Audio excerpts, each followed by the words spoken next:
Bobo Brazil's got the most matches where the YouTube comments are back in my day. Ooh, goodness.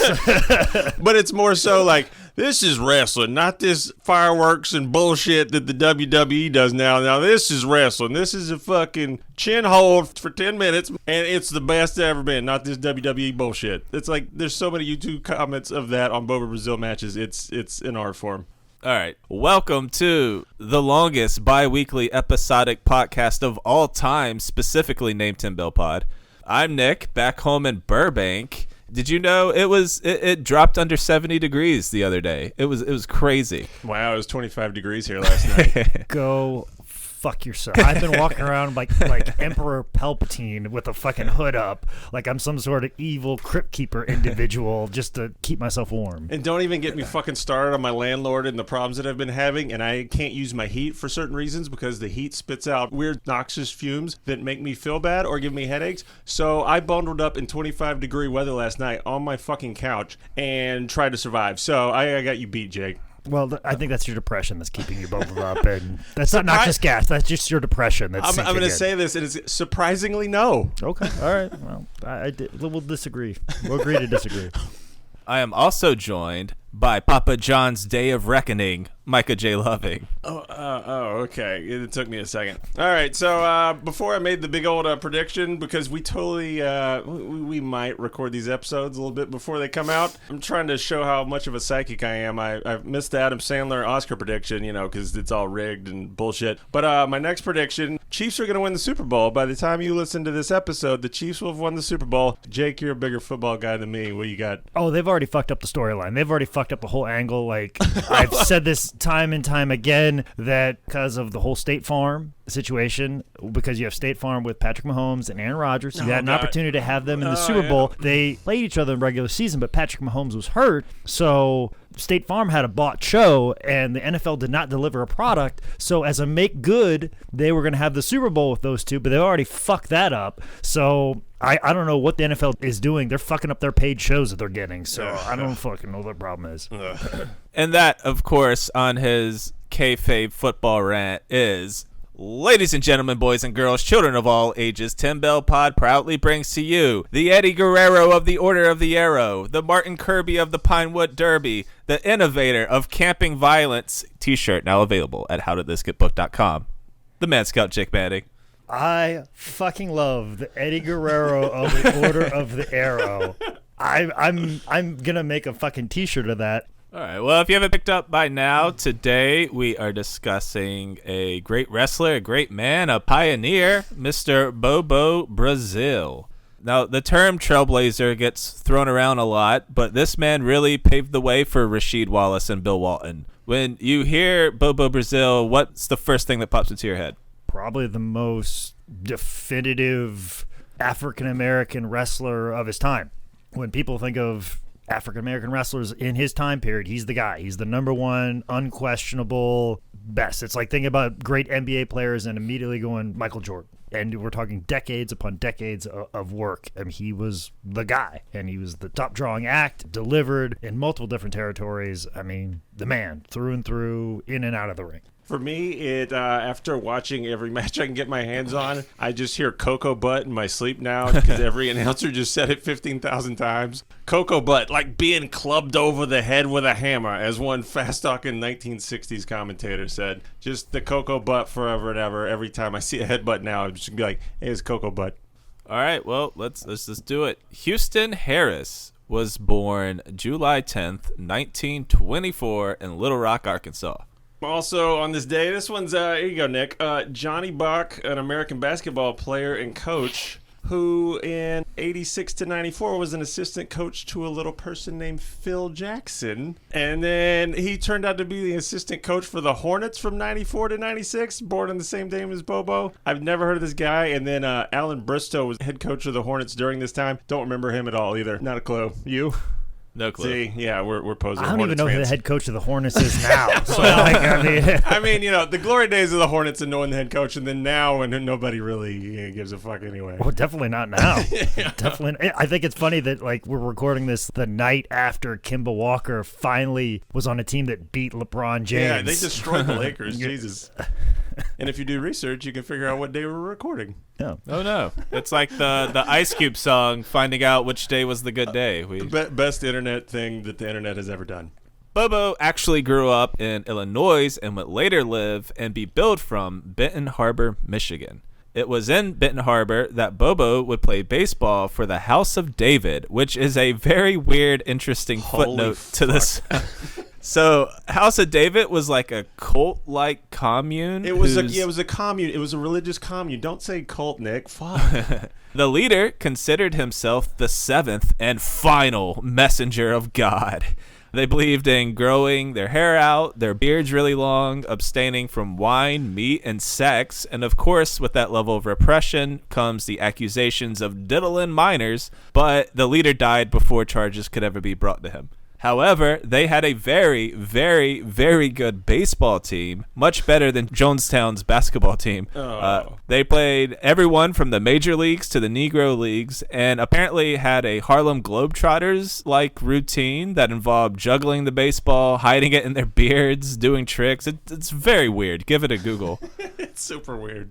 Yeah, but how did they do against Bingo Long and the Traveling All-Stars? That's what I want to know. Like, I've never seen that movie. I've only seen clips of it, but it's something that I definitely need to get on for sure. Richard Pryor. And Billy D. Williams. Yeah, right. Yeah. Houston Harris at 6'6", 270 was obviously going to stand out on a baseball field, so he'd soon be discovered by Jumping Joe Savoldi, who convinced Houston to become a wrestler. And that is such a common story. Jake, is this usually how it goes? A pro wrestler sees a big dude out in the world, and he's like, "Hey, baby, where you going? Looking like you can kayfabe real good with all them hips." Pretty much. Actually, I just listened to Jim Ross's podcast, and he would run into Vince at an airport, and Vince would be like, "Hey, did you run into any talent today?" And basically, he was just saying, like, "Did you see anybody in the airport that we could sign?" And then I also heard a story about Dan Rodmeyer. I heard that somebody just saw him walking on the street, and they gave him a contract sight unseen because he was just tall and big and shit like that. That's about right. And it's funny, when I saw Jumpin' Joe Savoldi, there's either two Jumping Joe Savoldis, or like Jumping Joe Savoldi is like 150 years old, because I feel like he like ran shows in the Northeast in the 80s. I know there was a Savoldi. He might have been another Joe, just like I'm Jumping Joe as well, or one of those like work brother situations or work son situations. But like that's when you struggle all over. I'm like, come on, did you hear about the Savoldi shows back in the 80s in the Northeast, Nicholas?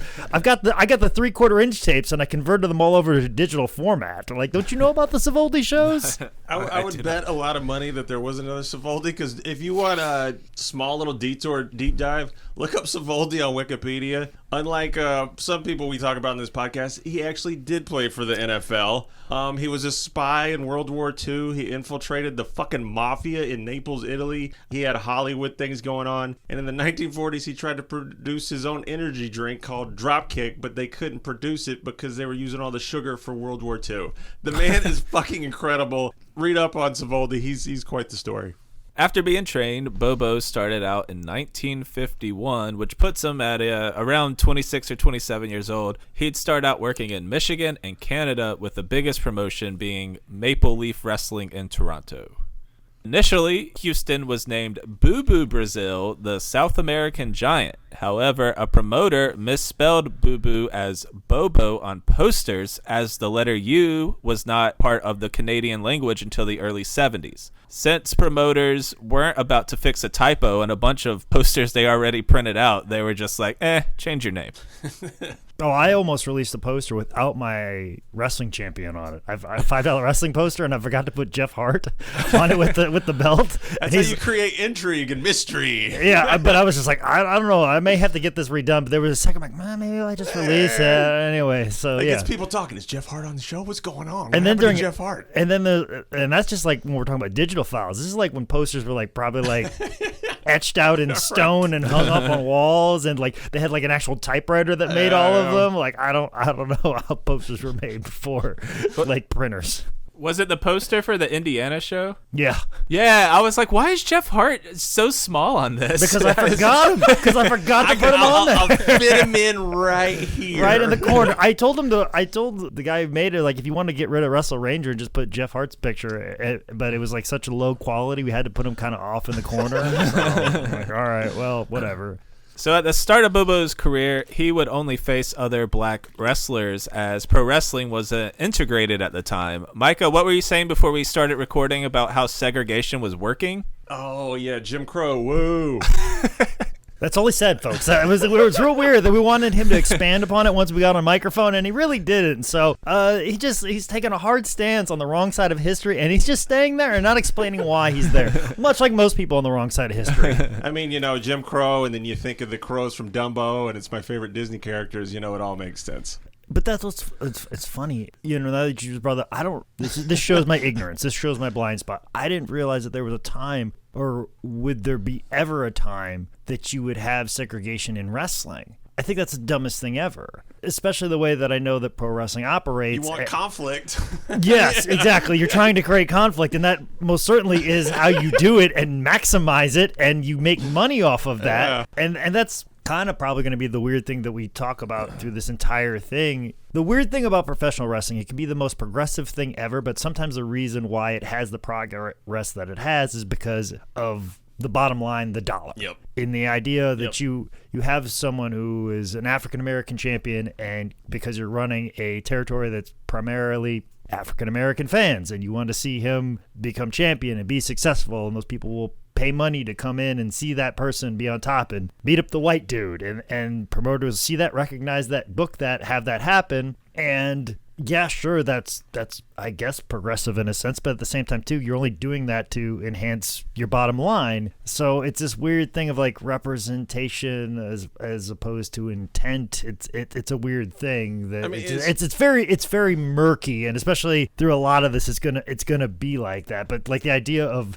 segregated really doesn't make any sense, I mean, it's just a microcosm of shit that even goes on now with big corporations speaking out for LGBTQ and other minority groups. Like, they're only doing it now because it throws some more money their way, and it's all the same bullshit. Nothing changes. Yeah, as opposed to actual progress and actual change. But at the same time too, if you're a young black kid in the audience and you see somebody like Bobo Brazil being successful and overcoming it, doesn't that inspire you a little bit? Because much in the same sense that because my uncle was a world record holder in the shot put and made me believe that I can do more than just live in my town of 82 people and work a job. The idea that there's something else out there leads me to believe that it is possible, and the dreams that I have are possible. And Bobo Brazil does much of the same.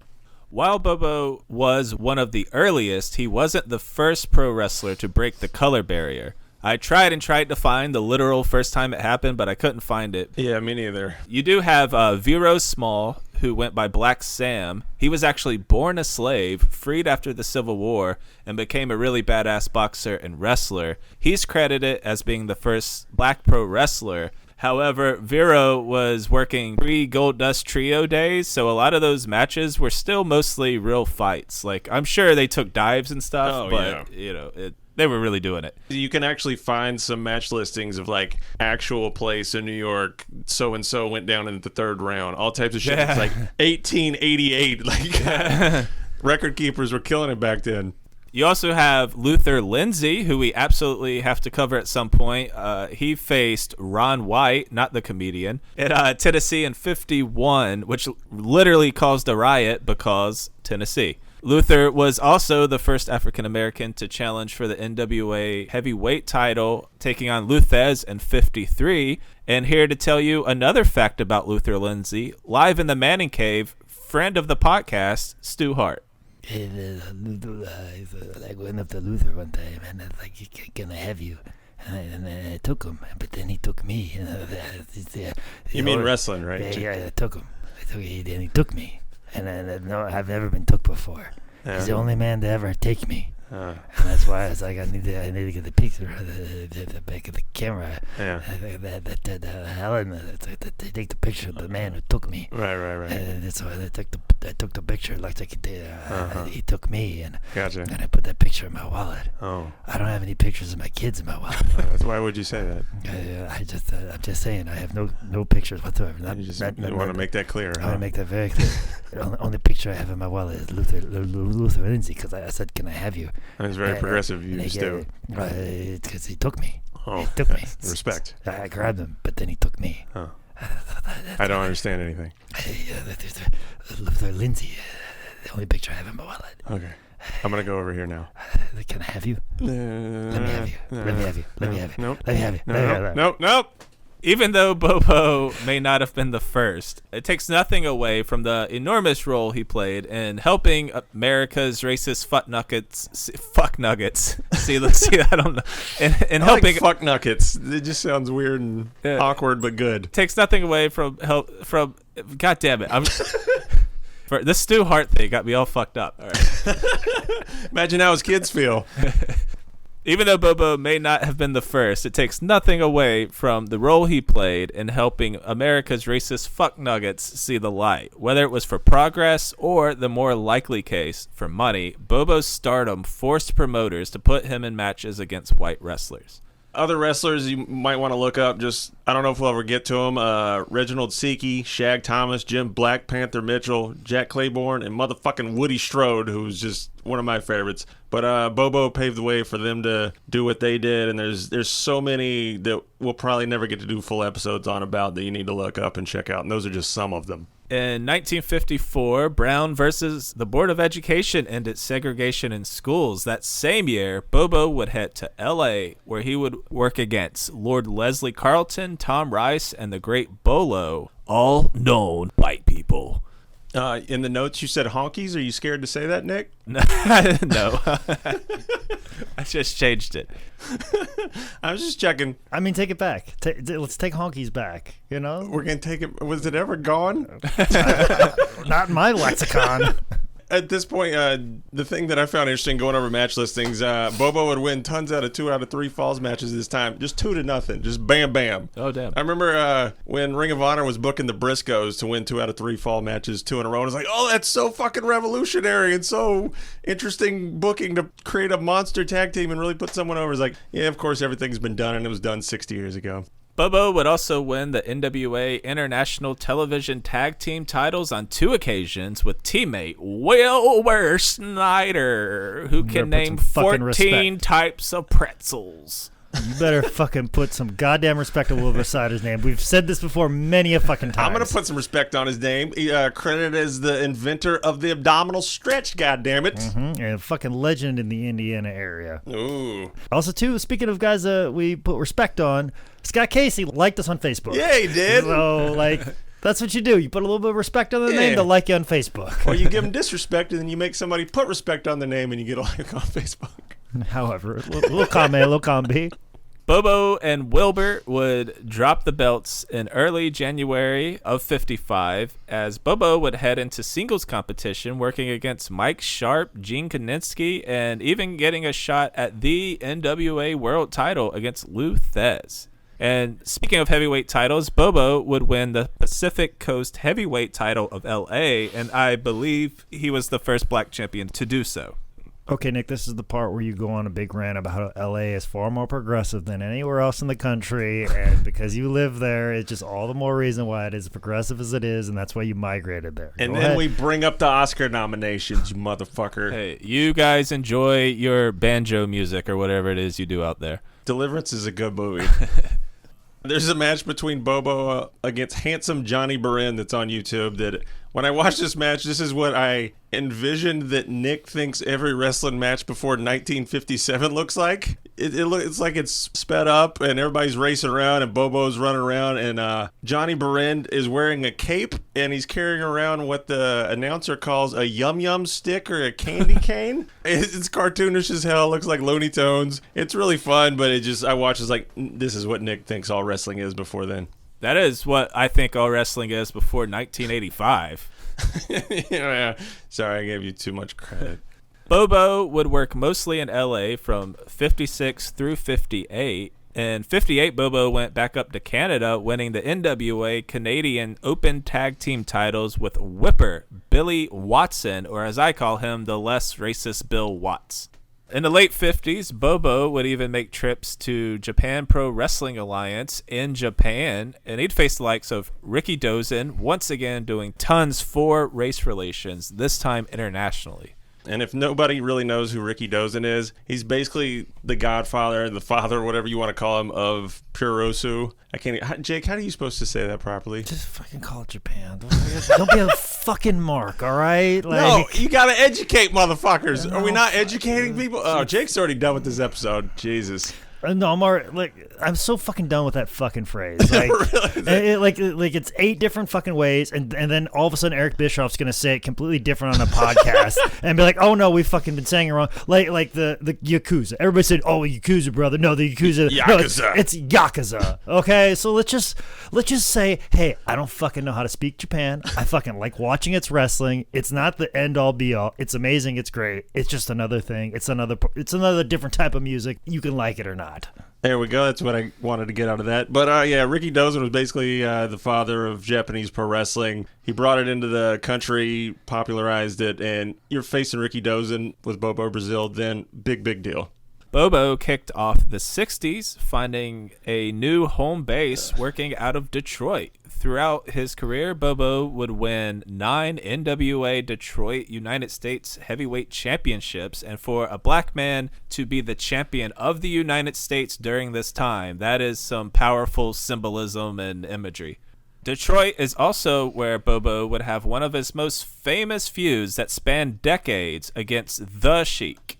And so that's the thing too, like the Sheik owned the Detroit territory, and anytime business was down or he wanted to pop the territory or bring the people back in, it was like something they'd float back to. Much like in Memphis, if Hauser's down, we don't know what we're gonna do. Well, let's just put Lawler against Dundee, and that's always gonna work. Well, we cycle back to that. It's just one of those things. Like sometimes those territories, they're just like, we don't know what we're gonna do. And similar to Jim Crockett motion, we don't know what we're gonna do. We'll just have Dusty and Flair. We know that's gonna work every single time. And Bobo Brazil versus the Sheik was just one of those things that always work in Detroit. And if you've seen any of the Detroit stuff, it's very, very weird, and it's just out there, and it's not as good as some of the other territories. So like they obviously had a lot of problems with it, so they probably had to circle back to Bobo Brazil and the Sheik, but somehow that stuff always was fantastic, where everything else seemed a little bit like wonky and wacky and nonsensical, but somehow the chemistry between those two just was so perfect and so believable. And I think if you look online, there's like a 30-minute like television show to promote like an upcoming event that they had, and it just chronicles the history of that feud and how important it is, and just the different iterations of it. It's fantastic, and it's wonderful to watch. It's just amazing. In 1962, Bobo would work for Capital Wrestling, which would become WWWF, which would become WWF, which would become WWE, which will one day become Disney, as that is all our fates. Yeah, it's true.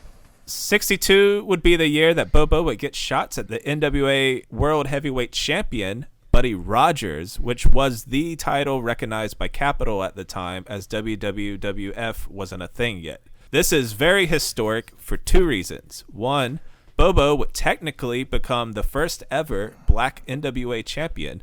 2, this angle with Buddy Rogers has a lot to do with why Vince Sr. and Toots Mondt withdrew from the NWA and started their own company in the first place. Yeah, the whole controversy with Bobo as NWA champion, he beat Rogers for the belt technically because Rogers claimed an injury during their match.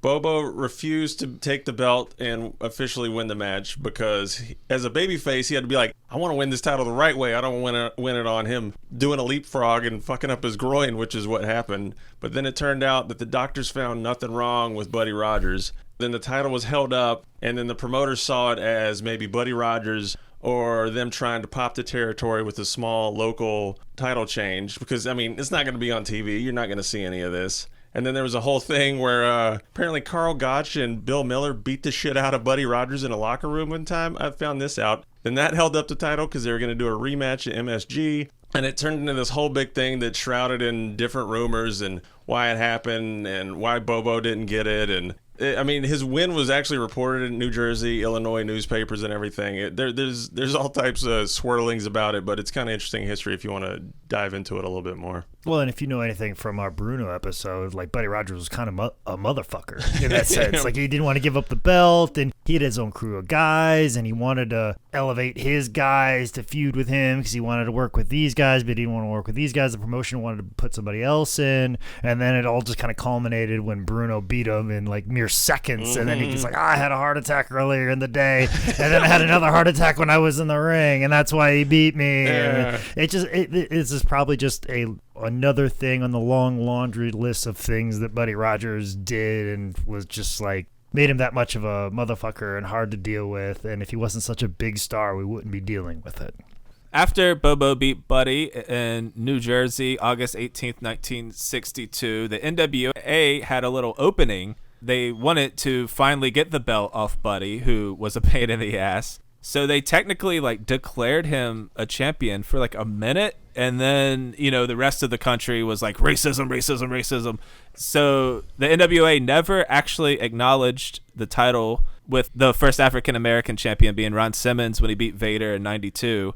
And then that also led to a rematch in October 30th, 1962, where Buddy beat Bobo just outright. And the whole thing with the NWA, they were already so salty at Buddy over everything else. This kind of capped it off, and this was one of the things that really pushed them booking Lou Thesz to take the belt off him, which from our Bruno episode, that led to Vince Sr. making his own title, making the WWF, and it kind of like was a catalyst for changing wrestling forever. And speaking of leaving the NWA, in 61, LA had split from the NWA and rebranded itself World Wrestling Alliance. Now separate from NWA, they had their own version of the world title, and this belt had some heat behind it as Freddie Blassie, Dick the Bruiser, and Lou Thesz held it. But it was 66. Bobo would become the second African American to hold the belt after Bearcat Wright. Bobo would hold it again in 68, holding it for 341 days until it was abandoned when WWA went back to NWA Hollywood. Some matches that I saw that are on YouTube or Daily Motion, or just Google them. Bobo versus Fritz Von Erich, 329.60. So you got the whole matchup of the claw versus the cocoa butt. I don't understand some rules back in the day. It's almost like if a wrestler was beating another wrestler's ass so much, the ref would count him to 5 and get mad at him, because it's basically Bobo repeatedly cocoa butts Fritz's ass so much. The ref DQs him. He loses the match, and fucking cops come into the ring. There are 2 cops that come into the ring. Bobo pulls up Fritz again, Coco butts him again, and the end of the video is the cops putting Bobo's hands behind his back and apprehending him. Oh. So yeah, that's a sign of the times. There's a match between him and Hans Schmidt, who's a German wrestler. My favorite part of this is the commentator doesn't call it a top rope or a middle rope. He calls it a top strand or a middle strand. And I want that to start a trend. Also in this match, Bobo headbutts Joe Moscato, the ref, who I think was the ref in the Fritz Von Erich match that got the cops caught on him. So fucking A. There's a fun match between Bobo and Duke Kiyomuka. Probably screwed that up. But basically, it's a Japanese gimmick. And there's a great bit where it said in the previous match, Duke ceremoniously spread salt around the ring because that's the custom for his gimmick. And Bobo had to be careful because in the previous match, Duke picked up the salt and rubbed it in Bobo's eyes and pinned him because he was blind. So I was like, that's a good fucking little deal that needs to be brought back. And I think this match has the best cocoa butt I've seen. Bobo does a couple leapfrogs, and the second leapfrog, he comes down into the cocoa butt, knocking the shit out of Duke for the pin. Really good stuff. And one of the weirdest things I came across, or one of the coolest what the hells, Nick mentioned Bearcat Wright, who was another big wrestler back then. Bobo and Bearcat Wright versus Pat Patterson and Ray Stevens at the Cow Palace in San Francisco. 2 out of 3 falls, 60-minute Broadway tag match. And I did some fucking research. It was like I think Kobashi and Misawa had 60-minute tag draws with Kawada and Tao. And then I think there was one in New Japan, and All Japan Women's did them a bunch in the mid-'80s. But Jake, do you know of any 60-minute Broadway tag matches that you've been a part of or know of or anything? Because that's Been a part of, yes. Well, ours was a little work, just for whatever reason. But I'm pretty sure the Crockett's did it multiple times. Like Midnight and Rock and Roll, probably. Well, I was thinking more like in the 70s with like maybe a Flair Valentine versus Blackjack Mulligan and Mass Superstar or whoever. Gotcha. Probably done to death, but just that match you laid out right there. Ray Stevens, Pat Patterson, Bearcat Wright, and Bobo Brazil. At the Cow Palace, Jesus. I mean, I can't even imagine how amazing that match was. Right? Bobo would also spend the 60s working in what was now WWF, taking on the likes of Gorilla Monsoon, Freddie Blassie, and he even tagged up with the great Bruno Sammartino. And Bruno had nothing but good things to say about Bobo in and out of the ring. And you know Bruno tells it how it is. Well, also, too, the thing that I've always heard about Bobo Brazil, I always vividly remember Laney Poffo. He would talk about, like, you know, what a wrestler should look like, and he would talk about, like, someone like a Bobo Brazil. He goes, it was like he was made out of granite. The man looked like a statue. He was huge, yeah, man. He was a statue. So Bruno's always respected people that got in the gym and worked out, so I'm sure Bruno saw someone like Bobo who had this unbelievable stature, had this unbelievable body, and Bruno was like, oh, I want to tag with this guy. this is the guy that I could see tagging with me. And yeah, you don't see Bruno in too many tag matches, especially when he broke off, but like in the situation like, oh no, this guy tagged with me, it will be quite the formidable force.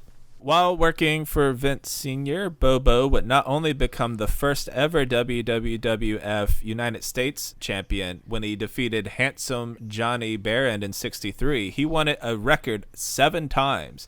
And part of his 7 runs with the belt, he would have 2 long-ass San Martino-style reigns, one being over 1,300 days between 63 and 67, and his 7th and last reign from 71 to 76 was 1,837 days. Damn. Sadly, though, this isn't the U.S. belt that they use today. That one is from the NWA WCW, and Brazil was the final champion when WWF dropped the title in 76. Between shots in WWF, Brazil continued traveling, working the territories around the country. He'd keep up his rivalry with the Sheik, as well as facing Andre the Giant, Bobby Heenan, Abdullah the Butcher, Harley Race. He'd also head back to Japan. And what people also need to understand is, as big as a face as Bobo was in America, which for a black man in the 50s, 60s, to be that over as a face, people loved the fuck out of him. Big time wrestling, I mean, he was the biggest face going. But when he traveled to Japan, he was a heel, obviously. He was a Gaijin. He obviously did the heel gimmick, but he didn't just do hey, I'm going to do some bad shit here, bad shit there. I don't know why I did that voice right there. But he went full psycho fucking heel. You know how the ring girls bring the flowers out to the wrestlers and they bow and accept him? Well, Bobo would bite into the flowers and eat the fucking flowers. He would spit them out all over the place. He went completely madcap. There's not too much footage of it. There's a Jack Briscoe match that you can see it in. We'll touch on later. But Bobo would heel it up. He knew all the gimmicks. He knew how to be the crazy wild man, and it's gorgeous to see. There's I think it's my favorite Bobo match. Him versus Giant Baba. 5/16/69. It's a 30-minute draw. It, like with a lot of Bobo matches back then, you're not going to see too many high spots, but it's lots of good selling. They're working their ass off, and I don't know what it is. There's those rare matches where you see the microphone is right on the ring and it picks up everything. And this Baba match is one of the most amazing kind of peek inside that I've seen. Bobo does not shut up the entire match. He's yelling at the ref, "That's a fast count, ref. What's that choking there?" And then he's, no, watch those fingers. And then he has Bobo in it was Bobo versus Baba. It's tough, sorry. He has him in a bear hug and he's screaming to the crowd, "I'm breaking him in half here." It's so fucking fun to hear Bobo react to everything. Positive, negative, to sell the story of the match. And I recommend this one more than any of them. Watch Baba versus Bobo 5/16/69. And then the Inoki match from 4/5/69 is really good because Bobo basically gets his ass beat and then hits the Cocoa Butt out of the blue in Japan and wins it clean. And the best part is the fans go fucking bonkers. They start throwing ring seats like they're flinging in from Terry Funk and Cactus Jack getting hit with chairs, and trash flying in like it's a shitty Monday Nitro. I can't recommend those two enough. Those are fun to watch for some old school Japan Bobo stuff. 77 would be a big year for Bobo. He would get a shot at superstar Billy Graham's WWF championship. He'd also work in Mid-Atlantic, and he'd win their U.S. title, feuding with Blackjack Mulligan and later Ric Flair. See, that's one of the reasons why people refer to Flair as like this link to old school like wrestling. Is, you know, he wrestled somebody like Bobo Brazil and a lot of the guys in the Mid-Atlantic territory that came through that were kind of like towards the end of their career or later in their runs, like guys that had wrestled and made tons of money in the 50s. Flair was wrestling them in the 70s here and even in the early 80s in St. Louis, you know, your Pat O'Connors and your Crushers and Bruisers. Those guys were the super box office guys in the 40s and 50s. And, you know, Bobo was just one of those guys that added credibility to someone like Flair, that he's wrestling somebody of a different generation who was the top box office draw, and Flair, who wrestled like maybe like less than a decade ago. Like that just shows like how much of a connection and how much wrestling history is connected to Ric Flair, and Bobo Brazil is a piece of that. It's also interesting. It's a SoundCloud clip of Ric Flair in '77 working as a heel, and it's one of those rare clips where everybody just worked off the cuff. It was interesting in a way because like back, Buddy Colt was a wrestler that had a quote that said, "Here's all these racists and rednecks cheering for this Bobo Brazil to beat my fucking ass." And it's a weird way where like Bobo could get over so much that I'm sure he had racist white fans, but it's interesting where I'm sure Flair's racist comments made racist white guys get mad at him, even though they agreed with him. But it was a weird like racisception dynamic that Bobo's ability to get over with everybody must have created conflicts in stupid old ignorant people back then. Well, that's the murky thing about professional wrestling, and especially when it comes to race. I mean, the fact that, you know, the Cocoa Butt, him using his head. Right, yeah, we've talked about that before. We've talked about that before, that was the stereotype of black wrestlers. They have hard heads. And, I mean, I've heard, like, old school guys tell me, like, oh, you can't hit a black man in the head. You got to sell your hand if you punch him in the head. Like, that's something that was said in the last 10 years to me by a grown man. And like you just nodded and went on about your day. I mean, you look at, like, you know, JYD matches, Rufus R. Jones, a lot of guys like even Tony Atlas. Yeah. I mean, the headbutt was used because black guys have hard heads, and that's the murky thing about it. But they are featured, they are headlined, they are put on the posters, they are promoted, they are pushed up the card. So it is that thing of like, you know, is this detrimental? Is, you know, yeah, sure, you're being represented, but how are you being represented? These are all appropriate questions to ask, and I don't have the answer. I don't think any one of us three white guys can answer those questions. I'm just throwing it out there. But it definitely should at least be checked a little bit by us verbally, that we are aware of that. And as a guy who's been involved in professional wrestling, it is weird to look back at that and think about that. And then also too, like I said before, the idea of like, why would you segregate it? The real conflict is black versus white. What like the fuck? That's where all the money is. Like that's something I said like literally 20 minutes ago. Oh, it makes no sense. It makes no sense, especially what I know about professional wrestling. It's about conflict. And it's like apparently they were so worried like it would cause legit riots. That's what they talked about. It did sometimes. I mean, yeah. And you just mentioned like a police officer coming into the ring and arresting you, and for someone like Bobo to know that he has to go out and deliver a main event caliber match, knowing as soon as he leaves the building he's going to get treated like shit, whether he's a good guy or bad guy. That's one thing I think people have talked about with Jackie Robinson. We've talked about before with like our Babs and Ethel episode as well, is just what those women had to go through when they left the building, not to mention what they went through while they were in the ring trying to do their job. And Bobo did it for decades. Yes. Yeah, I mean, as we'll see, he wrestled into the 90s, and probably, like I said, said something that was said in the last 10 years, which was like 20 years after Bobo had passed away. So like these are all things that he had to deal with for his entire life, his entire career, and did it with the utmost amount of class. As we've gone through here, we haven't heard any like seedy things about Bobo Brazil. I mean, we haven't discussed that. This is not going to turn into... I didn't come across a single one, honestly. So for him to be the essence of class and to be something of an example of, for someone like Lanny Poffo to go, oh, this guy, man, was chiseled out of stone and was a Greek god and held in such high regard when put under that amount of pressure is remarkable. And I think my favorite of all the races Bobo's had his hard spots. Going against Baron von Raschke, there's a spot where he has the infamous claw. It'll kill anybody. He gets Bobo in the claw. Bobo starts dancing a fucking round with his feet like he's Muhammad Ali, and then just beats the shit out of the Baron. He later eventually sells it, but it was just that moment of just like back in the day when the claw should, crush fucking bowling balls, and Bobo's dancing around like he's carefree and just beats the shit out of Baron. It was that first moment when I was watching Bobo, when I got it, when you're doing research and you see why people connected with him and liked him, and just him doing that to the Baron, I cackled in my fucking room by myself. But that's the conflict.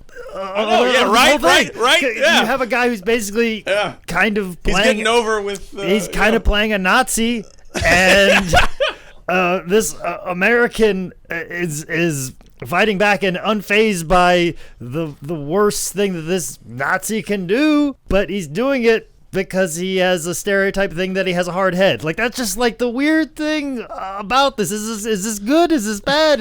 I don't know how to feel about it.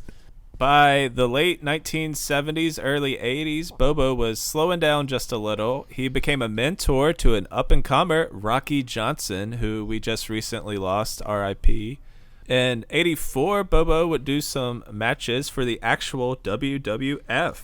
I could be wrong, but there has to be just a handful of guys who did Capital, WWF, and WWF. Bruno, Andre. Can you think of any more? I mean, Gorilla, worked, but I don't know if he worked in the ring when it was, WWF and Vincent Kennedy. I don't know if it was that, but he was affiliated. So the list is very short. Yeah. I mean, it just shows how much of a high regard Bobo was held. And the longevity, right? Like, to be able to survive through Capital, through the whole, 70s, the 80s, that's a long time. Well, and also, too, Capital had that affiliation with the NWA, so once that kind of split off, you had NWA guys, and then, of course, you have tried and true NWA guys, and then once WWF is a thing, everybody in the NWA is mad, and they've drawn the battle lines even more, and it's got even deeper, and what side are you on? And, some guys will just be like, oh, we're clearly over here now, and fuck WWF. And for someone like Bobo, he could pretty much pick and choose. Like, if he worked for WWF and then went down to Jim Crockett Promotions, like, hey, you want to use me in NWA? But absolutely, Bobo, come on in. Just one of those guys that can come and go as he pleases. Very similar to Harley Race. Nobody's going to raise a stink that Harley Race is going to WWF and putting a crown on and calling himself the king of wrestling. And then when he comes back, you're like, sure, come on back. We'll make you Vader's manager, and we're not going to think twice of it. We're not going to hold any ill will against you. We're not even going to say anything about it. Come on in. Nobody's going to think twice about it. And Bobo was just one of those guys. Another cool thing I found, Vince in front of a WCW sign, Big John Studd, 7/14/84. It's on YouTube. It's a weird thing where WWF would have stuff on WTBS, and it was WC. No, don't you know this story? I don't really. You don't fucking know this story? So, before Jim Crockett Promotions was on WTS, it was Georgia Championship Wrestling. No. And basically, Vince came in and bought the airtime on WTBS. And he was like, all right, well, I'm going to put WWF on this because he wanted to go national. And TBS was national. So he just came in and bought up Georgia Championship Wrestling. I think it's referred to as like Black Saturday or something like that. And just basically said, I own Georgia now. Yep. This is what I'm going to do, and I'm going to put WWF on TBS. And he put it up there, and everybody in the area fucking hated it. Like, the ratings went down. Wow. And Turner's like, I can't put your fucking brand of wrestling on TBS. So he just basically made some sort of settlement with Vince and said, you go on and do your thing, and I'm going to do something different. And that's how Jim Crockett Promotions became basically the thing that filled that time slot on TBS. And now that, Georgia doesn't exist anymore, Crockett, come on in, because some of your guys were working here anyways. Your product is very similar to what was produced before, because it's a very serious product. Also, too, like, some of the matches you see on TV would be far more competitive. Yeah. Like, Vince was just putting squash matches Right. on TV, and then everybody in the South that were loyal TBS followers were like, what the fuck is this shit? We want competition. What the fuck? You're just going to put on job matches? Fuck this. Like, you're just going to have... And also, too, like, it'd just be like guys are just lumbering around, beating up jobbers. It wouldn't be anything spectacular. Just be like slow, plodding, big individuals. Like, no, we want guys like Buzz Sawyer beating the fuck out of somebody. I mean, we're just having them beat the fuck out of somebody. We want there to be a lot of action, not just like stalling and test the strengths and stuff like that. Like, no, if you're going to have like job guy matches, you're going to beat the fuck out of this fucking guy. I want to see some power slams, some superplexes. I want this guy not to work for a couple months. Yeah, so... Like that was the whole thing, is basically that's how you went from like Georgia Championship Wrestling being on TBS to all of a sudden Vince McMahon, and then finally NWA, Jim Crockett Promotions. Holy shit. One last thing I'd like to get in about just stuff that I found while doing research. Look up the Bobo Brazil versus the Sheik match on YouTube. It's the 13-minute match, 1984. It's interesting to see a 60-year-old Bobo versus a 58-year-old Sheik. They're still, 20, 30-some years into their feud, hitting each other with chairs, stabbing each other with foreign objects, strangling each other, bleeding all over the place. But there's a bit that I didn't see coming that I'd love finding this random gold. Is before the match, there's a small in-studio segment for this Michigan Championship Wrestling, and the face host is talking to the heel manager and a heel wrestler, and they're saying, oh, we didn't interfere to cost Bobo the match. We didn't interfere. Then they cut to the match of Bobo and the Sheik. It shows the heel manager and the wrestler cost the match. Then it bookends back to the studio, and this heel manager totally loses his fucking mind. He goes into the next room, which is apparently the post-production tape room. He comes back out with supposedly the tape of the match between the Sheik and Bobo, and he starts pulling it out of the tape, ripping it to pieces, and stomping on it. And then you get the face host screaming at the TV saying, if anybody's watching this and recording it, please send us the tape. Please call me at the studio. I don't know why this has... I feel like this should be done. It was such a great little stupid angle. Please watch that for sure. Bobo, Sheik, 13 minutes on YouTube. I think they did that with the last Battle of Atlanta. Really? Oh. Because I think there was an issue with like the recording of it, and they couldn't play it on TV. So then they had this thing like, you're gonna stop it right there, and they couldn't play it because they didn't fucking have it. And then they made up the thing that somebody went in there and That's so good. Knowing what I know about the Detroit territory, that was probably the case. The way some of that stuff was filmed, they probably like, oh, we just ran out of tape. Sorry, we missed that this important match you were trying to see. Sorry.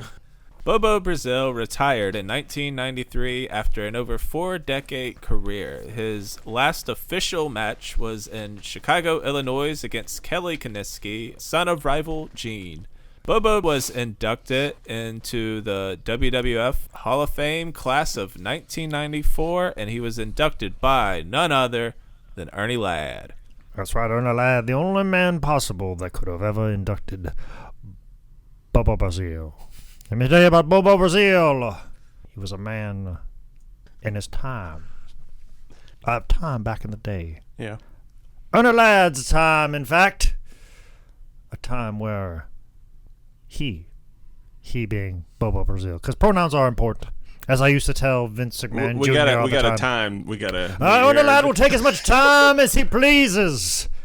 Especially when he's talking of a man of equality.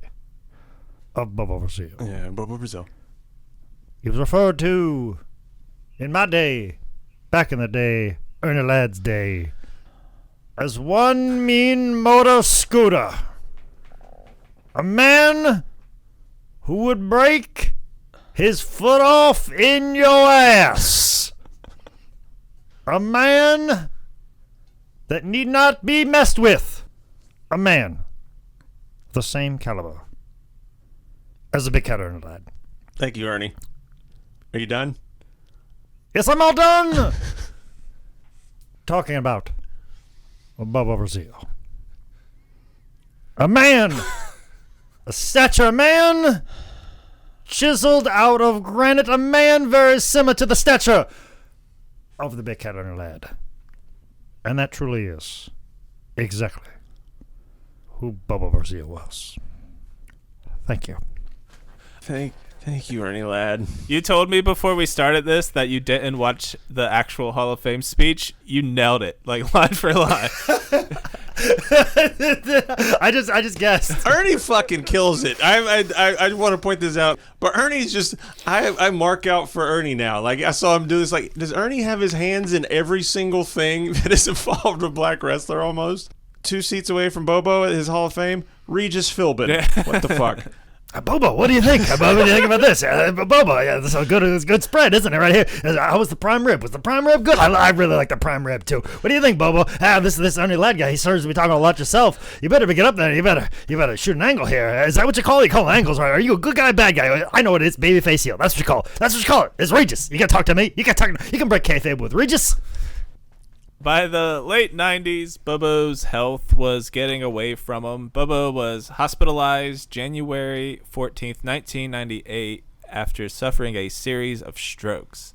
On January 20th, 98, at the Lakeland Medical Center in St. Joseph, Michigan, we lost the great Bobo Brazil at the age of 73. So, final thoughts on Bobo? I kind of shared, like, in the middle, like, the importance of someone like Bobo and the struggles that he went through, but I'd reiterate again, the class. I haven't heard anybody talk a cross word about Bobo Brazil. Everybody refers to him as a classy individual, a gentleman, unbelievable physical human specimen. And for him to go into some of these places during segregation and obviously after segregation and being a representative of his race, his culture, and a representative of professional wrestling, you couldn't find anybody better than Bobo Brazil. So, yeah, just unbelievable human being, man, wrestler, solid dude. He is the Jackie Robinson in my mind. Yeah, sure, there was somebody that broke the barrier before, but when you think of a guy who defined African-American athlete in his sport, Bobo Brazil was that guy.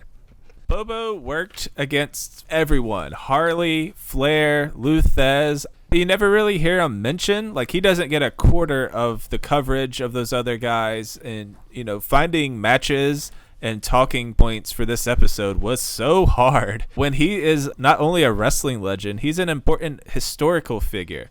Anytime someone was born when Bobo was born and lived as long as he did, I always try to think of all the things they saw, like, in their lifetime. He saw the progress of cars, phones. In theory, Bobo Brazil saw an episode of the Power Rangers. He got to see MLK lead a revolution, the changes in sports and pro wrestling, the influence of black culture on the mainstream, all things just unthinkable during his childhood.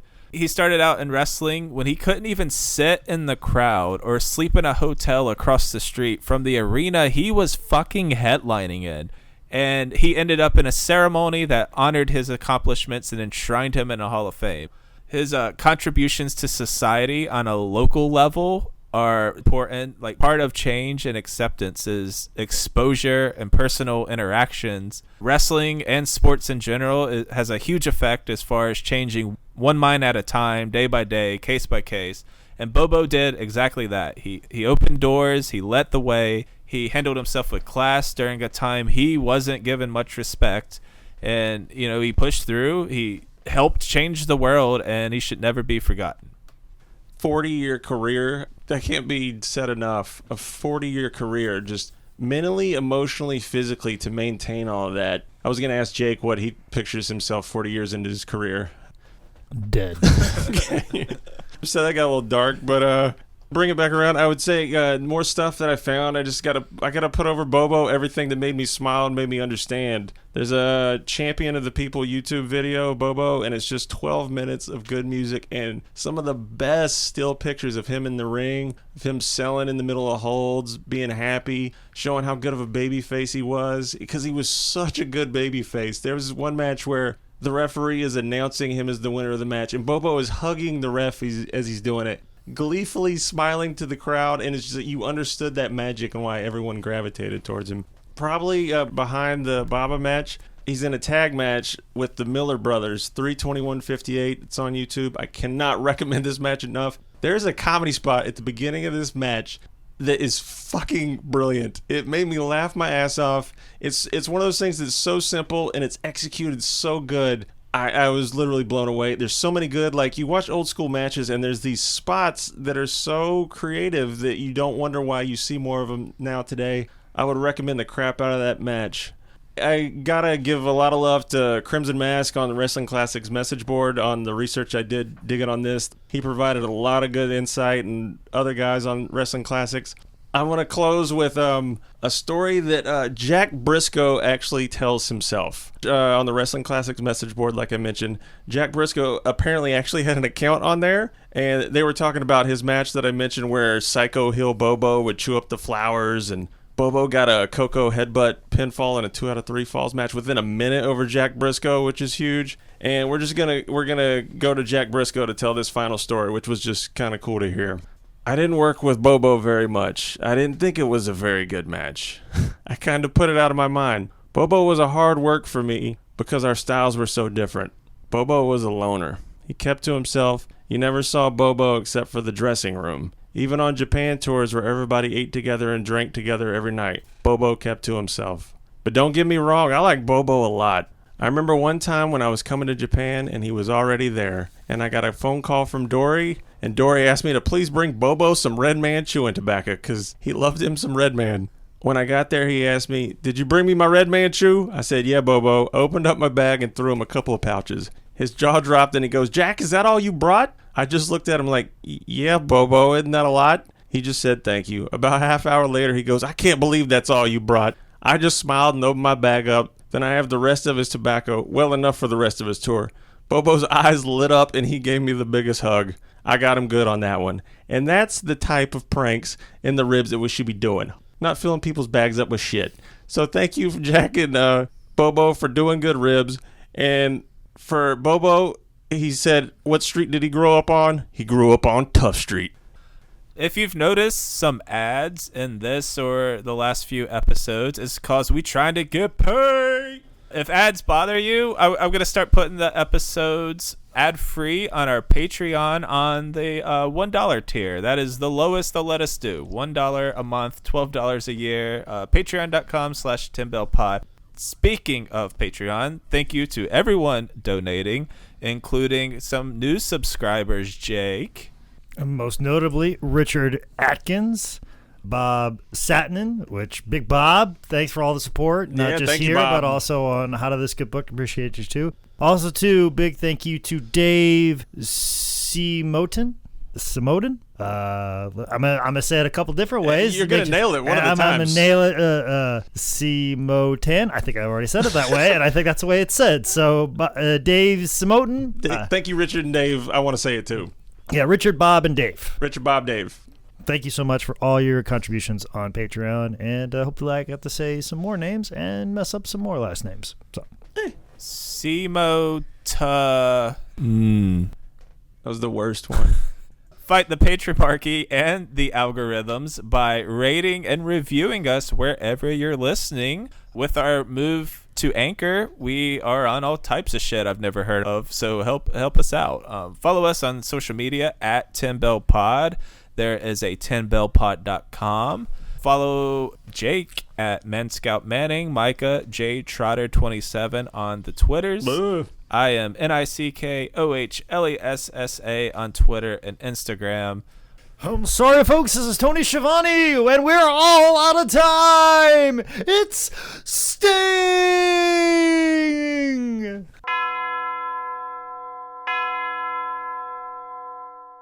Hello there.